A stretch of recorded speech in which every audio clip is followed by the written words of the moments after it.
I want to introduce the strategy for fluency called choral reading, and you're probably already familiar with this, but we're going to go over this a little bit in detail just to give you a good idea of what it is and how we use it, when we use it, and why we use it.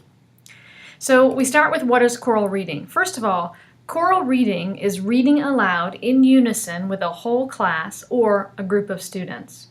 Choral reading helps build students' fluency, self-confidence, and motivation. Because students are reading aloud together, many students who might ordinarily feel self-conscious or nervous about reading aloud have a built-in support. So when do we use choral reading and how? First of all, we use choral reading during our reading time. We use it individually, we use it with small groups, we use it in a whole class setting. Individually means just me and the student might use it. We would be choral reading together, or a small group in a whole class setting. We want to use choral reading because it provides less skilled readers the opportunity to practice and receive support before being required to read on their own.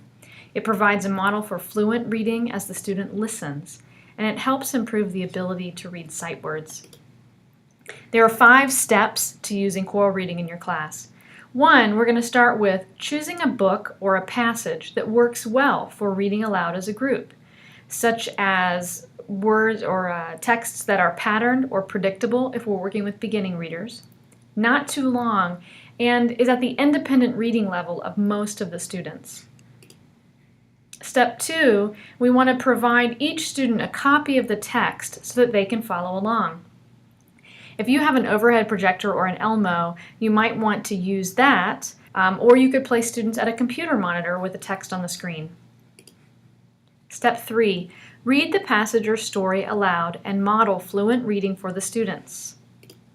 Step 4, ask the students to use a marker or a finger to follow along with the text as they read. And step 5, reread the passage and have all students in the group read the story or passage aloud in unison.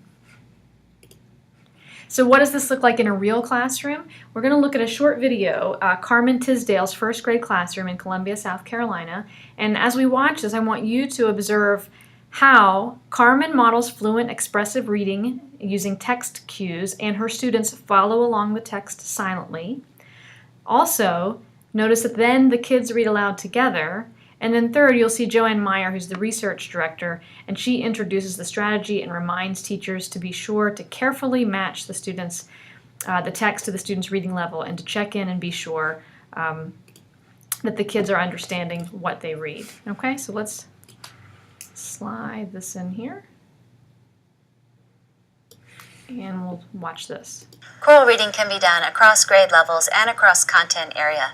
But always remember that the focus should be on comprehension. So while students will have a great time using choral reading, circle back around and make sure that their comprehension is where you want it to be for that text. Also, carefully choose the text so that it's not too difficult when they first set out. So today, girls, we're reading a book called Let's Pretend. Who likes to pretend? I do too. I like to pretend. Well, what do you like to pretend? Because there's so many things, so many choices. What do you like to pretend, Jada? I like to pretend like I'm a doctor. Okay, that's good. You like to pretend like you're a doctor. Select a book that works well for reading aloud as a group. The best materials will be at the independent or instructional reading level of the students, contain dialogue or rhythm, and be relatively short in length. Makisha, what do you like to pretend? I like pretend I'm a teacher just like you. Oh, that's sweet. When you're ready to start, make sure each student has a copy of the text so that they can follow along. Me too. Okay, are you with me? Let's pretend we're going to do a choral reading. That means, yep, we're all going to read together. But first, Miss Tisdale is going to model for you how I want you to read. I want you to listen to my voice. Listen to how my voice changes. Remember, we've talked about that word fluency? Yeah. And we talk about having great fluency. And especially when someone is speaking, you need to let your audience know that someone is actually speaking, okay? So I'm going to model first, but I want you to follow along with your pointer. When it's time to start reading, it's the teacher who goes first. It's important to model fluent reading for students, but have them follow along using a marker or finger as you read aloud. I'm reading, but you're listening and following along so that when you get to that part in the book, you'll be able to do it, okay? Okay. Look at Matthew.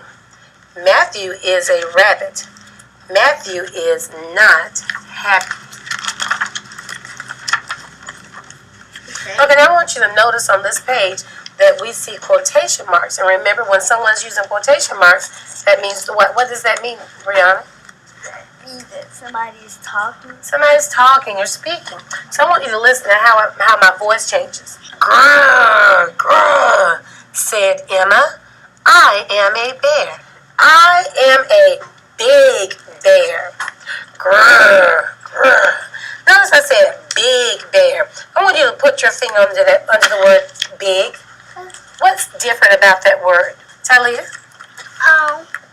Because big, you supposed to say it loud. But why? Change your voice. Yes, you're right. So, because the big is the word is bigger than the other one. Very good. That word is bigger. The print is larger than the other ones, so it lets you know to say it louder, as Talia said, than the other words. Finally, have the students read the story aloud in unison. Watch to make sure they are following along in the text. Now that I've read the book and you followed along with your pointer, I'm ready to hear you read the story. So, let's pretend. Okay? When reading with the students, pay attention to their pacing, fluency, and expression. Matthew. Matthew is a rabbit. Matthew is not happy.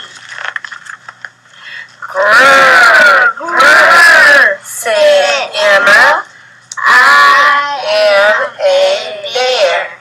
I am a big bear. Grrr, grrr. Look at Matthew and Emma. That is no, Marquisha. Good job, girls. Choral reading involves important reading practice for students. Students read the same text at the same time. Students develop their reading fluency, they read with more expression, and they read with more confidence and a positive attitude.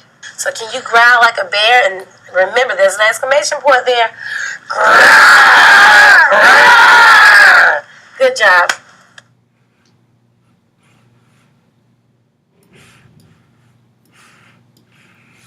Okay, so hopefully that helped you understand and give you a good example of choral reading. Okay, so next time I'll have something else for you. Thanks.